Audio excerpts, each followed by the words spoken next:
Halo Saudari Lia, apa kabarnya?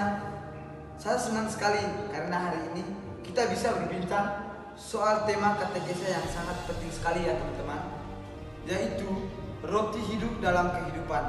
Nah, menurut Saudari Lia nih, kira-kira apa sih makna utama dari tema ini? Halo Ronald, saya juga sangat senang.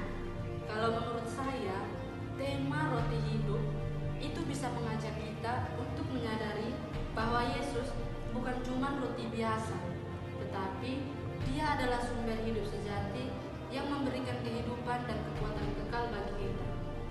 Nah, dalam dokumen Sacrosanctum Concilium, gereja menegaskan bahwa Ekaristi adalah sumber dan puncak kehidupan gereja. Jadi, Yesus sebagai roti hidup hadir nyata dalam Ekaristi untuk menguduskan kita sebagai kaum muda dan membangun tubuh Kristus di tengah dunia ini. Wah, keren sekali ya teman-teman. Jadi, bukan cuma soal kita memakan roti secara fisik saja ya teman-teman, tetapi lebih dalam lagi.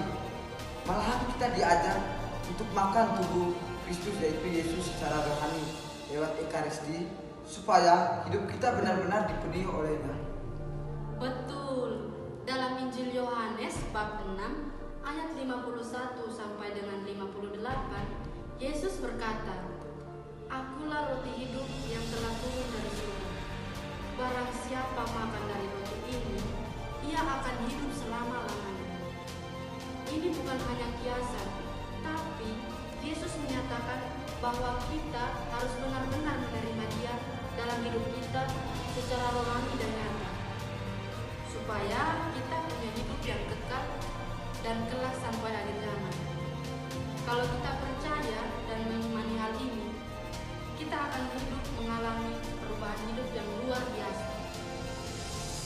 Tapi, Lia, kadang saya berpikir, bagaimana sih caranya kita sebagai kaum muda bisa menghidupi makna roti hidup ini dalam kehidupan sehari-hari? Kan kadang kita sibuk dengan kuliah, sekolah, kerja, dan aktivitas lainnya. Pertanyaan yang bagus, Ronald. Dalam Sacrosanctum Concilium mengajarkan bahwa liturgi dan Ekaristi bukan hanya ritual formal, tapi harus jadi sumber kekuatan untuk hidup kita sehari-hari. Jadi, dengan ikut serta aktif dalam perayaan Ekaristi, kita dipanggil untuk menjadi roti bagi orang lain. Artinya, kita membagikan kasih dan hidup kita yang kita terima kepada sesama lewat tindakan nyata, membantu yang membutuhkan, bersikap adil, dan hidup dalam persaudaraan. Jadi, kita harus jadi saksi hidup dari kasih Kristus yang kita terima dalam Ekaristi kan? Bukan cuma datang bisa saja, lalu pulang dan hidup biasa-biasa saja gitu. Tepat sekali, Ronald. Kalau kita cuma datang misa tanpa menghidupi kasih itu, artinya kita belum benar-benar memahami makna dari roti hidup. Dalam 1 Korintus bab 11 ayat 26, Santo Paulus bilang, "Setiap kali kamu makan roti ini dan minum dari cawan ini, kamu memberitakan kematian sampai Tuhan datang." Jadi, Ekaristi juga mendorong kita untuk memberitakan kasih Kristus lewat hidup kita secara nyata. Nah, dari tadi perbincangan kita ya, saya jadi teringat. Dulu saya pernah mendengar istilah transubstasi yang menjelaskan bagaimana roti dan anggur berubah menjadi tubuh dan darah Kristus. Itu artinya Yesus benar-benar hadir di sana, bukan cuma simbol kan ya? Iya, benar, Ronald. Konsili Trente dan juga dokumen Sacrosanctum Concilium menegaskan bahwa dalam konsekrasi, substansi roti dan anggur berubah menjadi tubuh dan darah Kristus secara nyata, walau rupa luarnya tetap sama. Ini yang membuat Ekaristi sangat sakral dan menjadi sumber hidup rohani kita. Dengan menerima Ekaristi, kita benar-benar menerima Kristus yang hidup dalam diri kita. Wah, ya itu sangat luar biasa menurut saya. Tapi saya juga kadang merasa kurang layak untuk menerima Ekaristi ya. Apakah kita harus merasa sempurna dulu baru bisa mengikut sakramen Ekaristi dan menerima tubuh dan darah Kristus? Justru itu yang sering jadi tantangan, Ronald.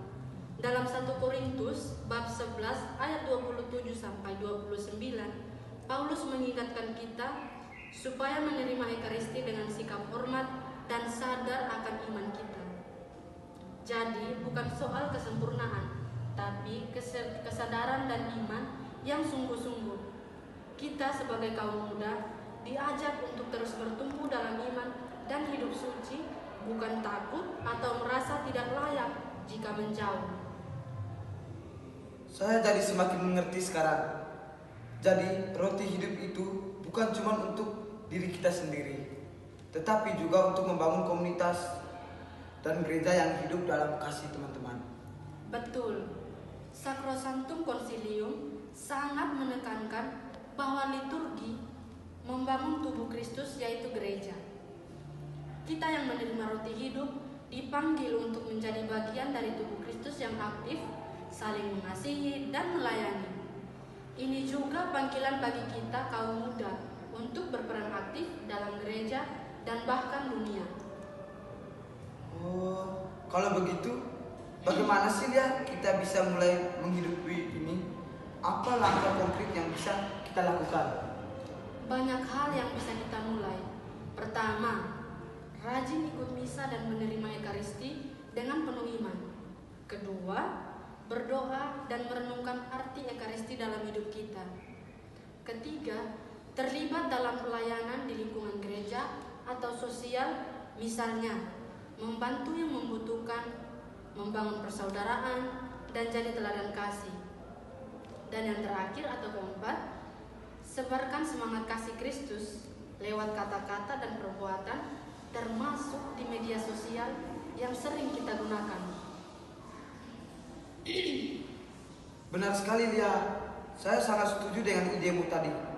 Kadang kita lupa bahwa tindakan kecil yang kita lakukan dengan kasih bisa berdampak besar. Seperti roti yang dibagi-bagikan Yesus kepada banyak orang. Jika kita juga bisa berbagi kasih yang diterima oleh sesama. Betul sekali. Dan jangan lupa, kita juga harus terus belajar dan mendalami iman kita supaya makin kuat dan mampu menghadapi tantangan zaman. Sacrosanctum Concilium mengajak kita untuk terus memperbarui diri dan hidup dalam semangat liturgi yang hidup. Saya merasa makin termotivasi nih. Jadi lihat, roti hidup dalam kehidupan itu bukan cuma tema katekese, tetapi panggilan hidup nyata buat kita semua sebagai kaum muda. Iya, Ronald.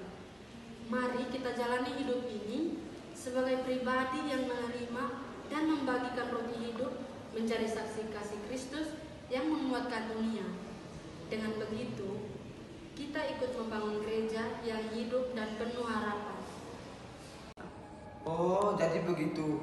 Sebelumnya, terima kasih banyak ya untuk perbincangan kita hari ini yang sangat bermakna menurut saya. Saya jadi makin mengerti dan siap menghidupi tema roti hidup ini dalam hidup saya. Sama-sama, Ronald.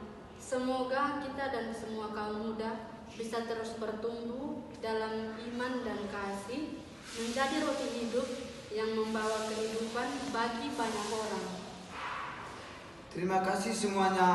Sampai jumpa lagi. Tuhan Yesus memberkati. Haleluya.